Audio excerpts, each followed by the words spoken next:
ಯಾರಿಗಾದ್ರೂ ಶಾಕ್ ನದಿ ತೀರ್ಸಬೇಕಾದ್ರೆ ಇಲ್ಲ ಉಂಟು, ಆರ್ಡ್ರ್ ಹಾಕ್ಬೋದು, ತಗೊಂಡು ಬರ್ತು. ಇದರಲ್ಲಿ 1 ಲೀಟ್ರ್ ನೀರು, ಇದರಲ್ಲಿ 1 ಲೀಟ್ರ್ ನೀರಿತ್ತು. ಇದು ನಮ್ಮ ಪರಿಸ್ಥಿತಿ. ಬೈಕಲ್ಲಿ ಬುಳು ನೀರು ಇಳಿತಿತ್ತಪ್ಪ ಆಗಳಿಂದ, ಎಲ್ಲಿಂದ ನನಗೆ ಗೊತ್ತಿಲ್ಲ, ಆ ಬ್ಯಾಗಿಂದ.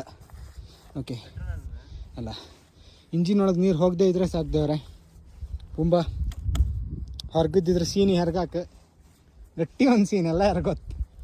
ನೆಕ್ಸ್ಟ್ ಮಾರ್ನಿಂಗ್ ನಿನ್ನೆ ಫುಲ್ ವಾಟರ್ ಕ್ರಾಸಿಂಗ್ ಮಾಡಿ 2 ಶೂ ಅದ್ದೇ ಆಗಿದೆ. ಆದಷ್ಟು ಬಿಸಿಲಲ್ಲಿ ಇಟ್ವಿ, ಬಟ್ ಇಲ್ಲಿನ ಬಿಸಿಲು ಅಷ್ಟಕ್ಕಷ್ಟೇ ಮಣಿಯಲ್ಲ. ಅದರಿಂದ ಸಾಕ್ಸ್ ಒದ್ದೆ ಆಗಬಾರ್ದಂತ ಈ ಥರ 2 ಪಾಲಿಥೀನ್ ತಗೊಂಡು ಸಾಕ್ಸ್ ಮತ್ತು ಶೂ ಮಧ್ಯೆ ಹಾಕ್ಕೊತಾ ಇದ್ವಿ. ಇಲ್ಲಾಂದರೆ ಡಸ್ಟ್ಬಿನ್ ಬ್ಯಾಗು ನಡೆಯುತ್ತೆ ನಮ್ಮದು. ಸಾರಿ, ಡಸ್ಟ್ಬಿನ್ ಬ್ಯಾಗು ನಡೆಯುತ್ತೆ. ಶೂ ಒಣೆಯೋ ತನಕ ಈ ಥರ ಯೂಸ್ ಮಾಡಿ, ಇಲ್ಲಾಂದರೆ ಚಳಿಗೆ ತುಂಬ ಪ್ರಾಬ್ಲಮ್ ಆಗುತ್ತೆ. ಸಾಕ್ಸು ಮತ್ತೆ ಒದ್ದೆ ಆಗಬಾರ್ದು ಅಷ್ಟೇ, ಇಲ್ಲಾಂದರೆ ಐಸ್ ಫಾಲ್ಸ್ಗೆ ಹೋದಾಗ ಐಸ್ ಕ್ಯಾಂಡಿ ಆಗಿಬಿಡುತ್ತೆ ಕಾಲೆರಡು.